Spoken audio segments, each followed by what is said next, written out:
These card readings are for your entertainment and are laced with my personal opinions and perspectives. I'm not qualified to offer medical or legal advice.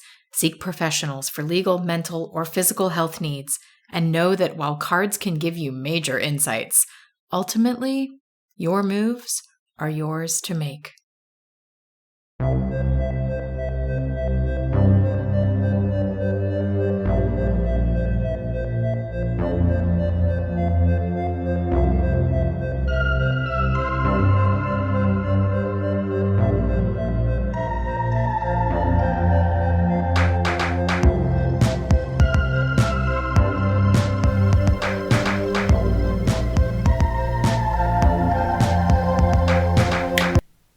Hello and welcome to the Get Read podcast, the show where you ask a question of the cards and you get read.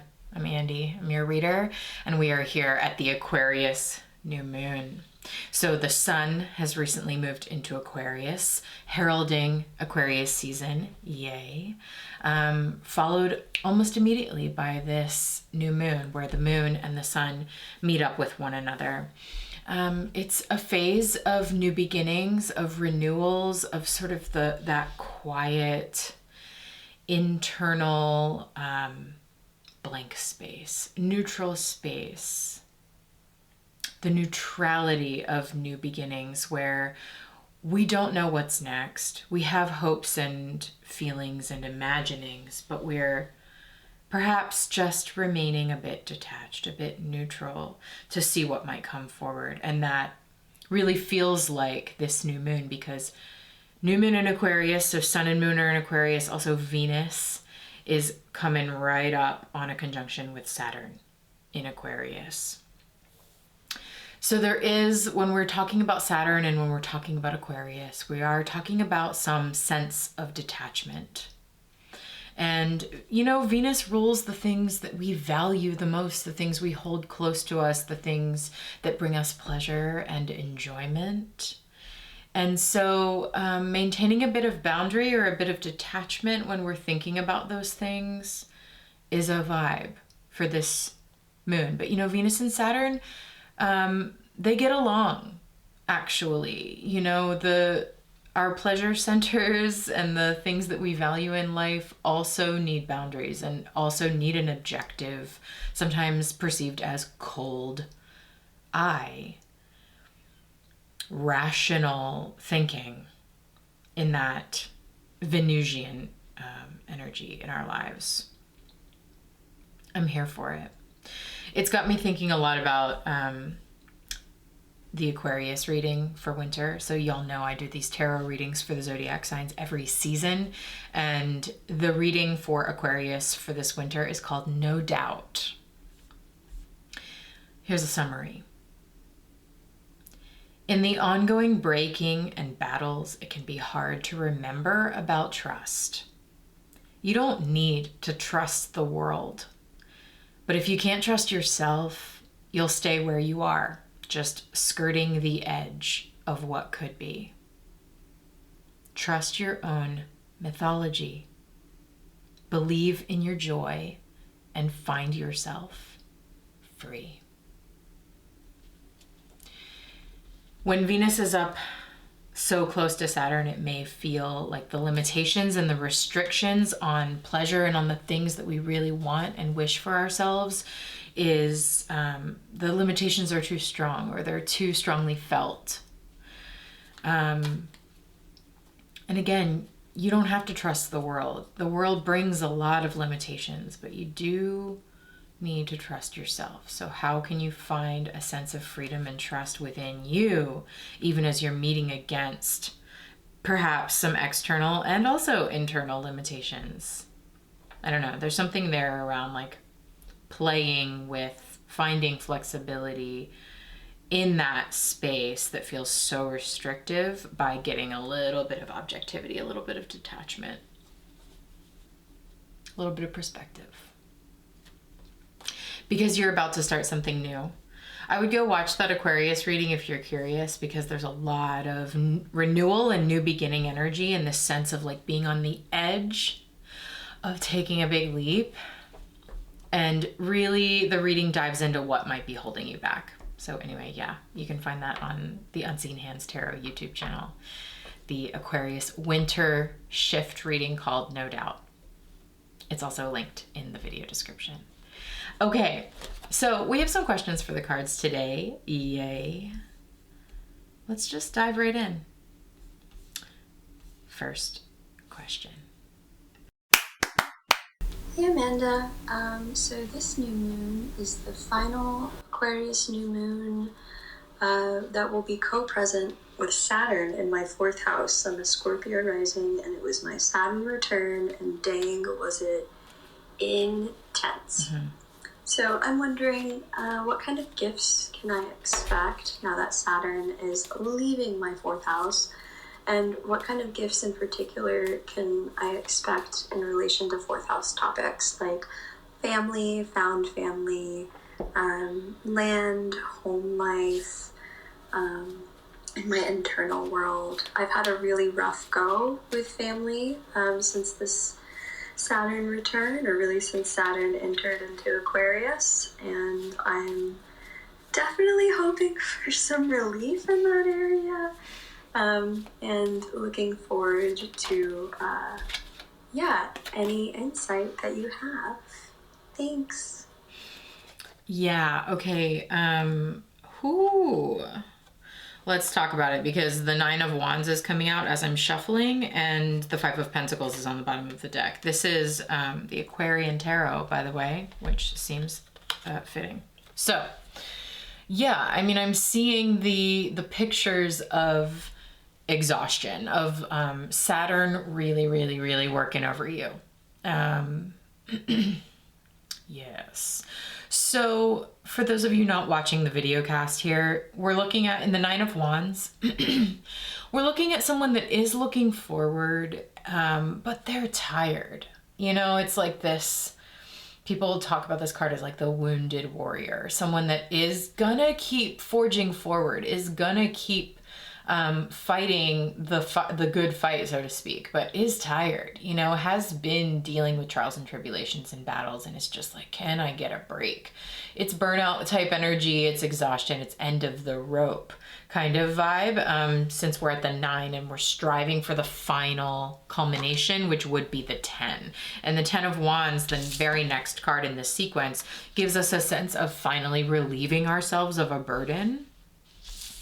So there's a sense of just being almost there, okay? And then we have the 5 of Pentacles, which can talk about like struggle and hardship. We see these two people walking outside. One of them has a cane. They are looking a little downtrodden, walking through a winterscape outside of a church. So they're perhaps seeking some sort of sanctuary in what has been a very cold, again, Saturn signification, a cold period in life. Interesting. I'm thinking about a couple things regarding your chart. So if you're Scorpio rising, that makes Mars your ruler, and Mars has been retrograde in Gemini, which would be your 8th house. And I'm just thinking about 8th house topics like uncovering things that have been hidden, especially to do with family in the 8th house. 8th house being like sometimes signified as death or inheritances, or like other people's finances, other people's money, the way that we are tied in energetically with other people, and the way we depend on other people in some senses. Okay, so that's just a little thing to think about. Mars does leave your 8th house at the end of March, and it will go into your 9th house in Cancer.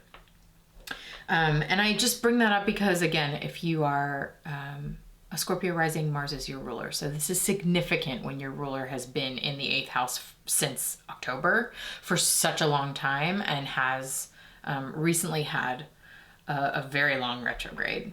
No, it's been in your 8th house since August, but it's been retrograde since October.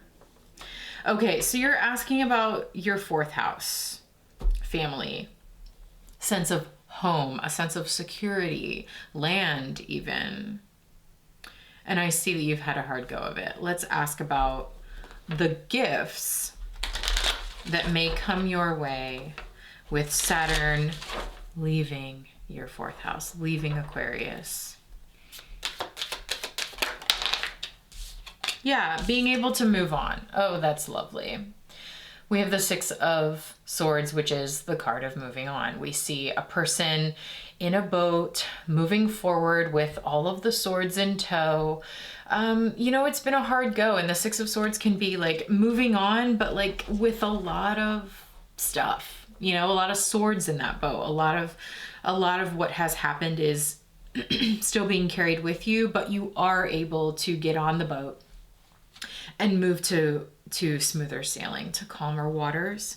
And we also got the Queen of Wands coming out, which is really nice. Wow, 10 of Pentacles at the bottom of the deck, which is interesting because we've been talking about like a generational energy with the 8th house, 4th house connections. And and you asked about land. And here in the 10 of Pentacles, we are seeing multiple generations in a family. Looks like, you know, sometimes in this card, grandparents are shown, parents, and then children. So we see these like a generational asset, perhaps, looking at the, crossing the threshold into their home space. And it's something, it's a sense of wealth that can be passed on, an asset, wealth, some sort of, there's something generationally positive that is being passed down, and there is stewardship here. There is a sense of caring for this long term. So since you mentioned land, I'm wondering if there is a bit of land in question here, or you feel a sense of responsibility in some way for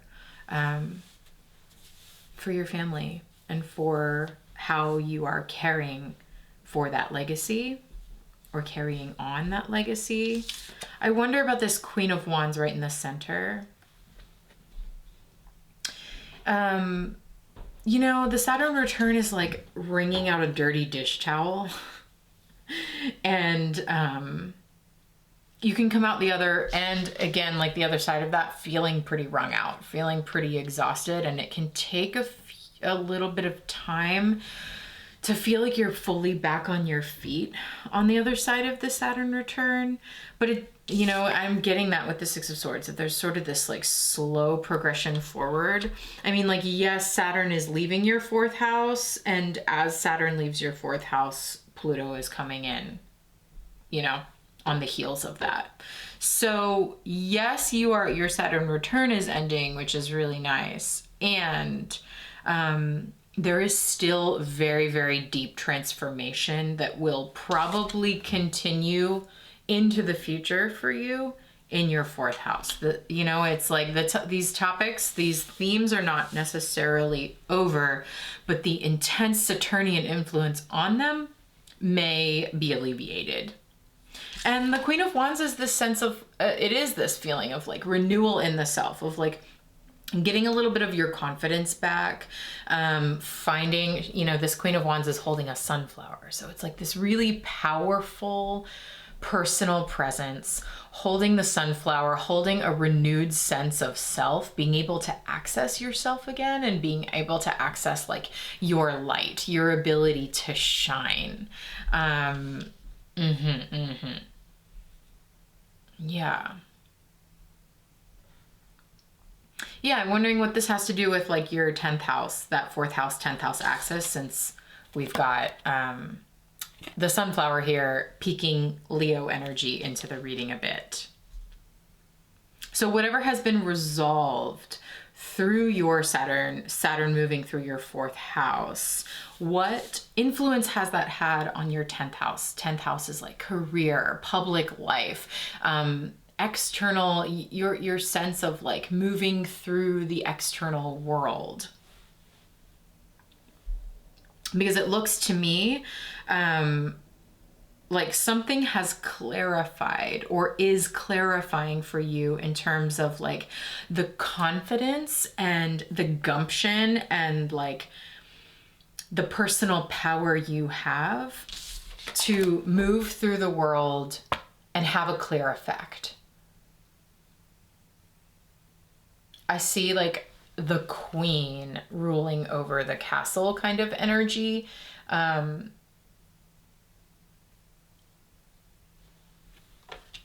it's almost like whatever has happened here that has been pretty exhausting has really shown you the power that you possess so that now you can step into that position more long term and care for something with a bigger sense of responsibility.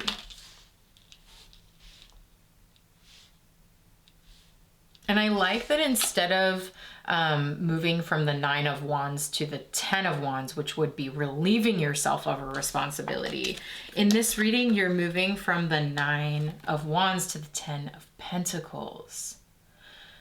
Exhausted, exhausted, exhausted, but then suddenly finding yourself in this place of like feeling like you have the support and the security you need to handle a sense of responsibility that carries you forward sustainably into the future long term. So while you started in the 5 of Pentacles here through your Saturn return, you are ending in the 10, a position of abundance and support and like specifically family and generational support, whether that's chosen family or family of origin. This bodes well for you.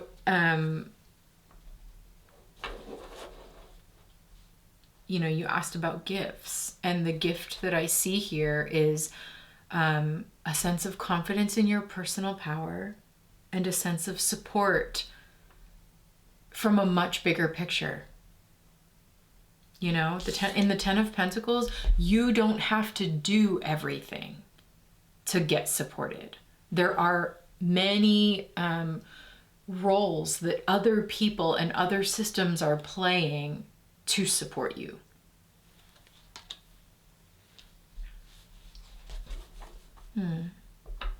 Okay. The Queen of Wands is making me think of the Aquarius reading for winter, no doubt. That's Queen of Wands energy. Is I know what I know who I am, and there's no doubt.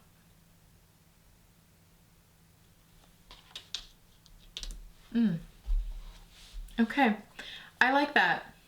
I like that for you because boy, Saturn can make you doubt. Yeah. 5, I'm like splitting the deck and putting the cards back in. I'm seeing 5 of Wands, 5 of Swords, 9 of Swords. So yeah, like, sheesh.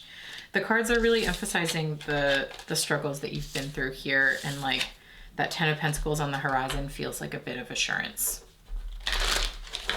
And the Queen of Wands is self-assurance. Okay, thanks for calling in. Hope that helps. And yay, your Saturn return is coming to an end. I'm happy for you. Next. I'm entering my second trimester on Friday. I will officially be 14 weeks. The road in my first trimester was full of hurdles. There's still some uncertainty with this pregnancy, but so curious to know what the second trimester will bring. Thanks. Awesome. Okay. Yay. Just some context. This person has called in a few times. We've been on a little bit of a fertility journey here with this caller. So yay. We're in the second trimester now.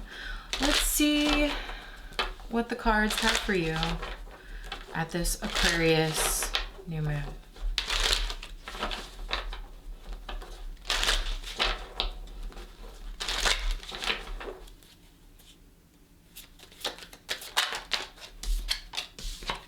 Oh, gorgeous, gorgeous. Yes. Okay, waiting. And Wow, nice.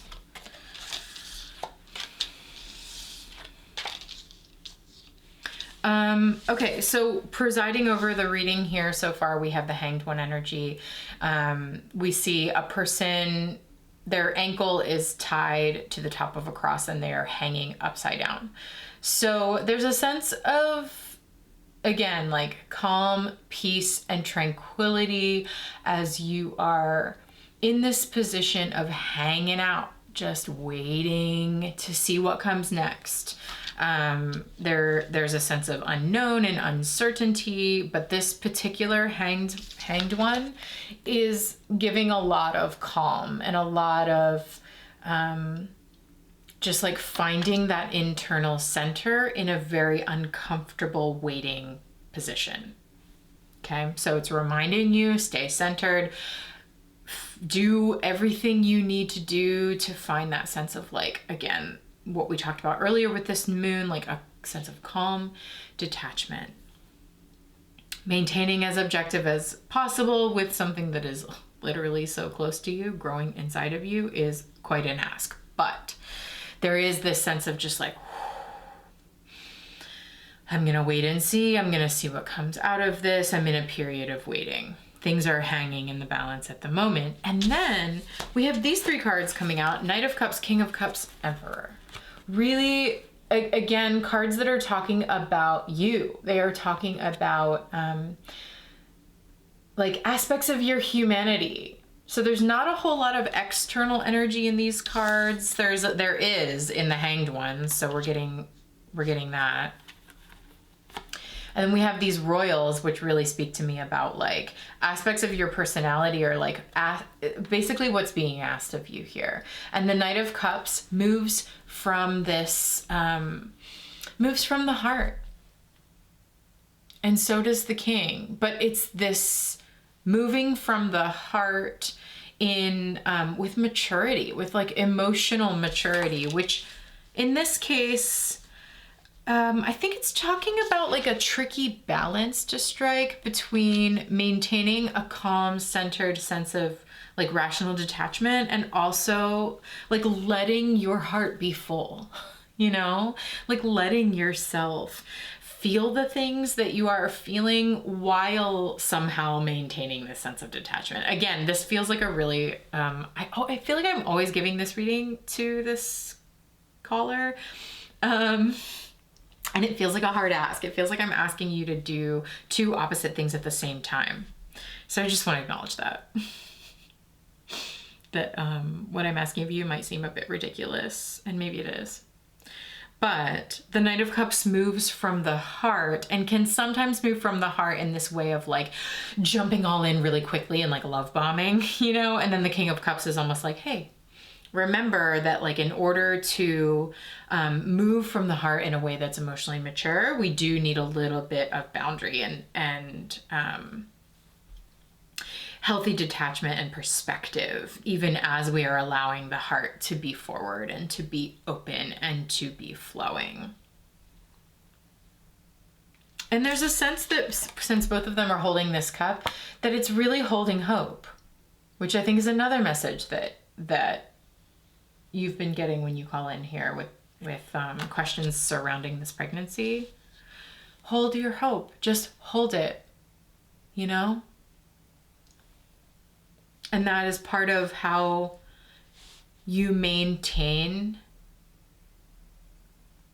center. Interesting that my like fist ended up right on my heart, because your center perhaps here is actually your heart, not your head, right? It's not a sense of like detachment necessarily, like mental detachment, like drop your center down, which is such an Aquarius thing. You know, your center is not your head. It's not your thoughts, your mind, dear Aquarius, you know, like, and I'm saying Aquarius as all of us right now, since we're at the new moon. And Aquarius rules this next moon cycle. The center is the heart. So drop it down And if you like meditate or find a few moments in the mornings and evenings to just like sit quietly and breathe by yourself, focus the center as the heart. And just like keeping that space really, really full and breathed into. And then we have the Emperor. And it's speaking to me sort of literally here. And it might be Jupiter moving into Aries, which has already happened. Like Jupiter's in Aries. So maybe it's just talking about like, this is the waiting period. When does it move out?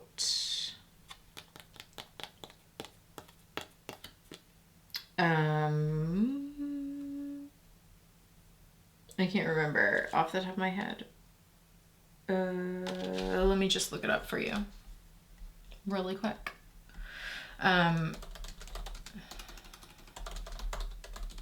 So yeah. Okay, so it looks like May. So yeah, trimester, a little bit of a waiting period, and then and that's okay. Again, like there is, because you have a king and you have an emperor, there is major, major power to be had in the waiting period. Maintain your sense of power, your sense of authority here, your sense of autonomy, your sense of self. Center the heart as the place from which you make decisions in a sense of maturity. Because sometimes that Aries energy can want to just like head forward, act first, think later. There's a lot of actually like sitting and steeping and thinking and feeling your center through this. So when your impulse is to act quickly or think quickly or think rashly, you're pulled out of your center. So when you find your brain doing all sorts of like jumping to conclusions, just back it on up and down into the heart. Breathing into the heart and thinking, feeling into where you are now. Because when you're in the Hanged One energy, that's the only place you can be, is where you are. And you cannot see what is coming next. And all you can do is wait and maintain your sense of power and center in your heart through this waiting. Again, it's presence, like this is your reading. You're reading it. Whenever you ask me a question, I think, at least regarding this pregnancy, the reading is always going to give you this answer of presence. It's not going to tell you what comes next. It's just going to tell you to hold hope and stay centered in the present. So, thanks for calling in again and getting the same reading. I know that is not always an easy experience to have because I've had it firsthand with tarot. But you're here, you're in it, you're looking really strong. Knight, King, Emperor, like yes, what a progression of maturity and strength that you have and are moving through. So know that you are gaining in strength and hold that. And do what you can do to keep yourself strong. Keep yourself strengthened, like physically, literally, within whatever limitations or circumstances you may be working within in this pregnancy so far. Okay. I hope that helps. Next. I'm curious what's coming ahead for me work-wise. Thank you. Okay. Short and to the point. Love that. All right. What's going on with work for this caller?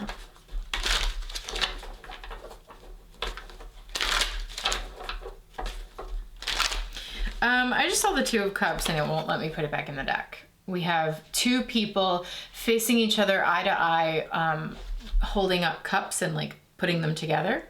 Do you like who you work with or who you're partnering with at work?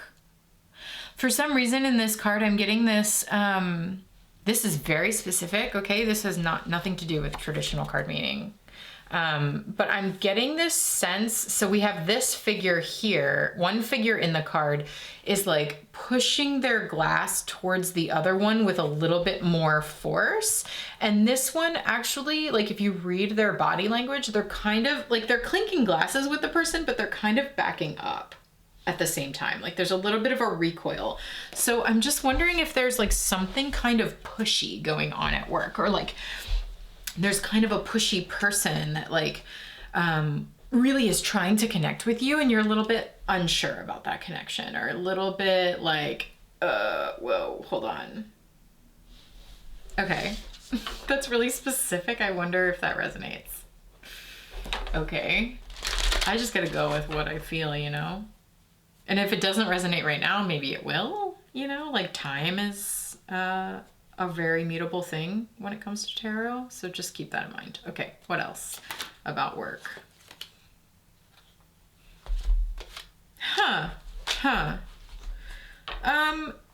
Is it that you're like looking for something better?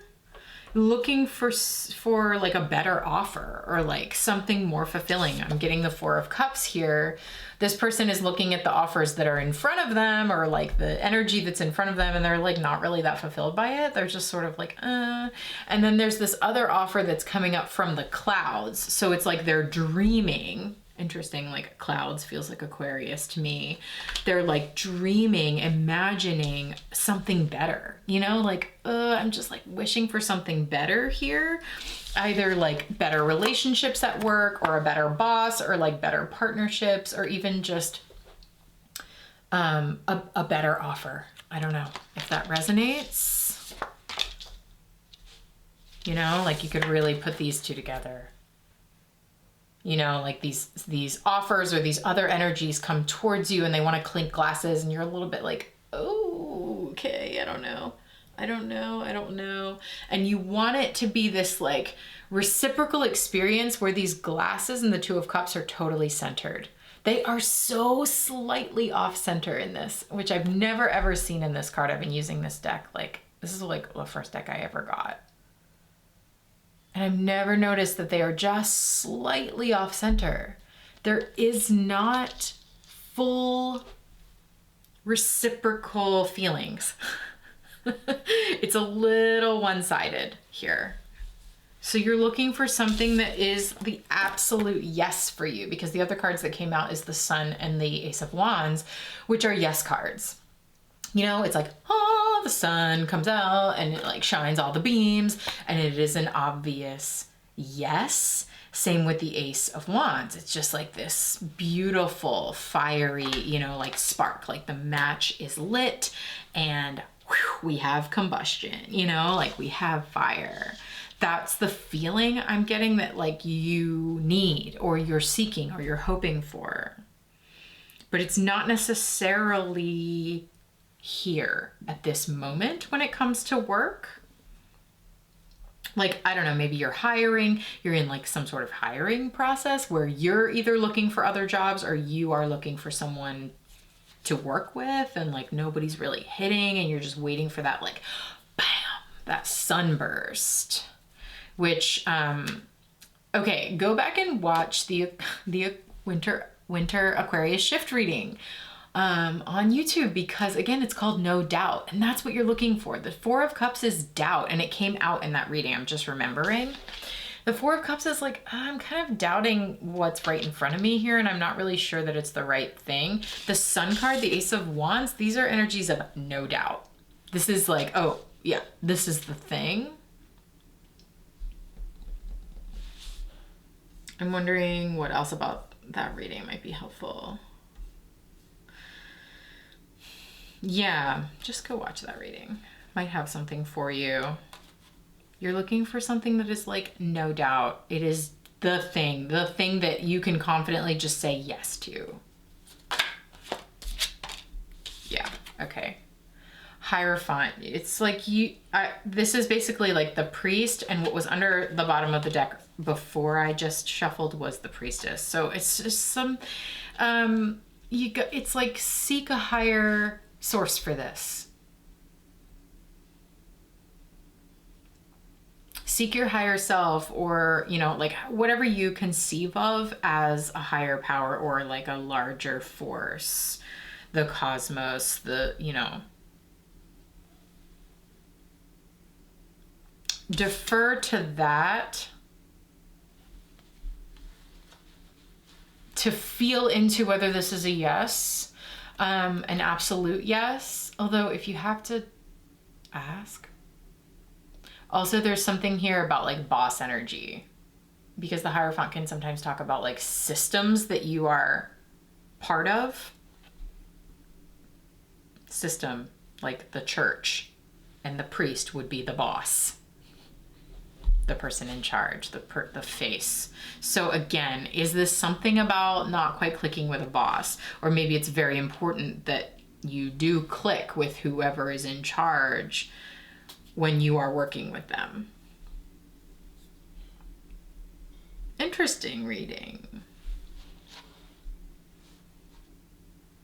The Nine of Wands is at the bottom of the deck, and it does just feel like this sort of, I don't want to work and get exhausted and burned out again, which is all of our, you know, so many of our stories right now. We're all, many of us are in that, like, I have to escape from these burnout jobs, or this way of working, of putting in my effort and my labor towards things that burn me out, or in a way that burns me out. So I wonder if that's part of your decision making here when it comes to work, because it does feel like there's like a decision on the table.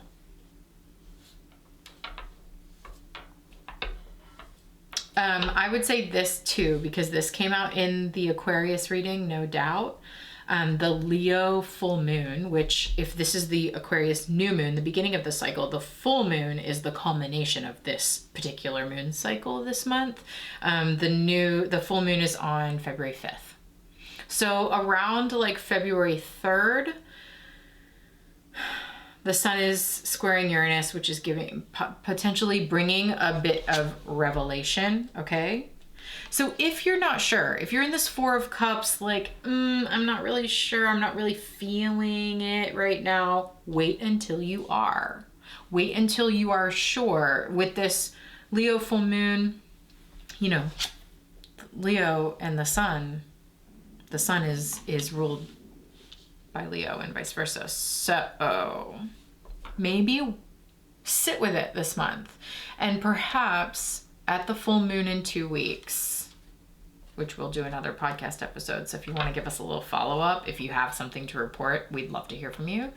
But in 2 weeks, at that full moon or around that full moon, you may get the yes. And when you feel that yes, that's what you're looking for. That irrefutable yes. Isn't that what we're all looking for? Okay, hope that helps. Maybe we'll talk to you in 2 weeks. Okay, last question.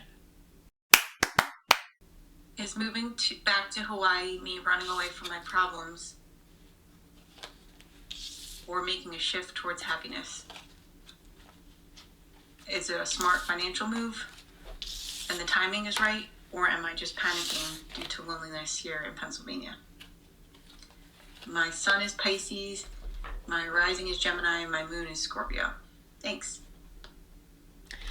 Oh, wow. So you're a Gemini rising. That means Mars has been in your first house since August, and has been retrograde in your first house since October, and will leave your first house at the end of March. So it's like, I don't know. There's this sense of like, okay, who the hell am I? You know, like, and who am I and what am I doing? Because the first house is all about your sense of self.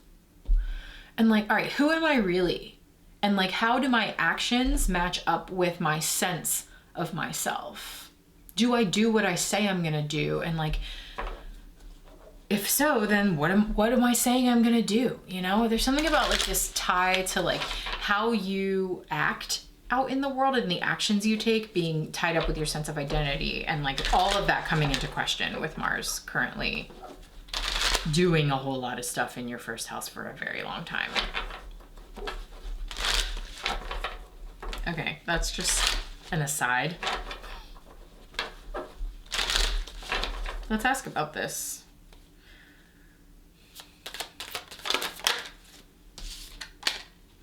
Seven of Pentacles. So this energy of like evaluating.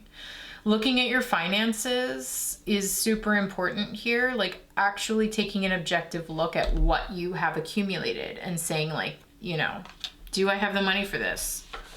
From what I know, Hawaii is a very expensive place. You know, do I have the savings? Have I done what I need to do to reap what I want to reap?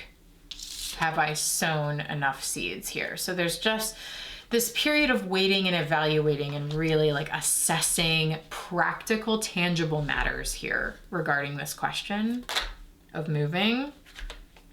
The Devil is here, just flipped over, and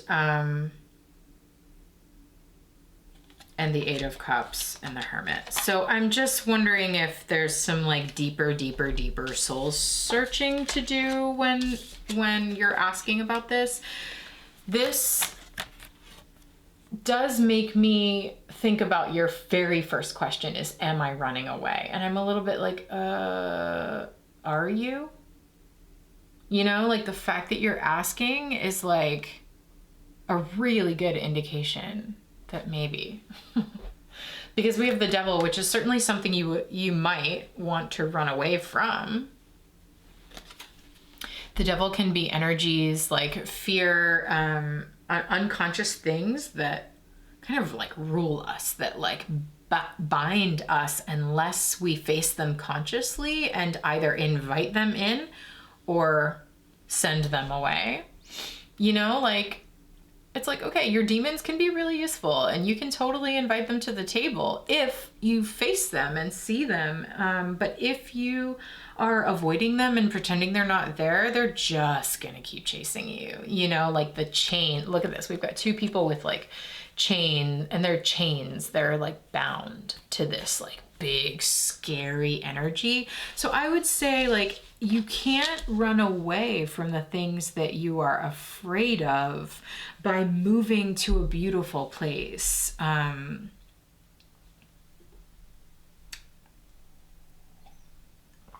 There is this sense with the Eight of Cups and the Hermit that you want to leave.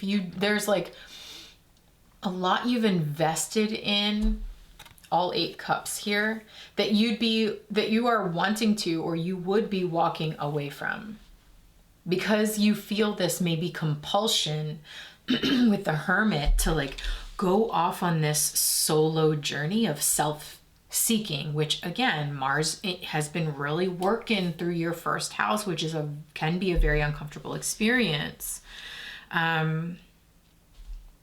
So it does feel like there's this like soul searching moment that you're in where you're just like really needing to find yourself. Like the Hermit and the Eight of Cups, it feels like I need to go find myself. I need to leave everything I've invested in here emotionally and go off on my own solo journey. And I need to find my soul. I need to find my beingness and like who I want to be here on this earth. And that is that is true whether you decide to go to Hawaii or not.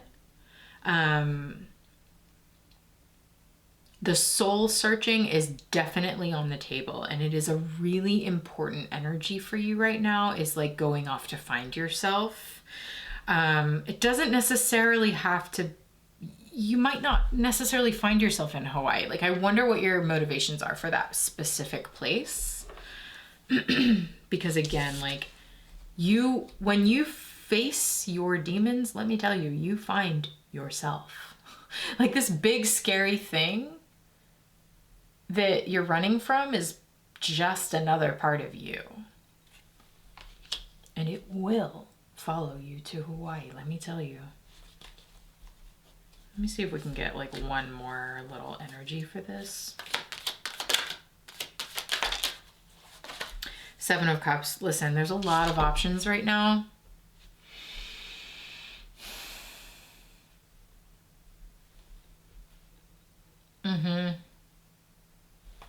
There's a lot of potential, and a lot, when you could go a whole lot of ways, it can be incredibly confusing to know which to pick. I mean, you have, in this card, you have a picture of 7 cups, and they each have something different inside. You know, one of them has like a scuba mask, the other one has a paintbrush, the other one has a flower, the other one has a snake, etc. Which way do I go? What do I choose? And it's indicating that there are influences right now that may be creating a little bit of confusion, or like there is a lack of clarity present, which is why maybe it's important for you to just like hold off, you know? Maybe just really look at the practicalities of it, look at whatever you feel you may be running away from before you make any decisions, because clarity is likely going to come out of those processes of analysis and evaluation. Centering the fact that what you really want is to find yourself. And I want you to think of more possibilities in terms of, because that's also what the 7 of Cups could be indicating, is like you need to think, like, don't be quite so single-minded about like, this is the only way I can go and find myself. I don't know that you are being that way, but like if you find yourself being like, if I go to Hawaii, I'll find myself or whatever, it's like, give yourself more options. Maybe. Play with other possibilities for how you might find what it is that you seek. And what does this have to do with relationships? Like, is relationships part of what you're running away from? Because the 2 of Cups is on the bottom of the deck.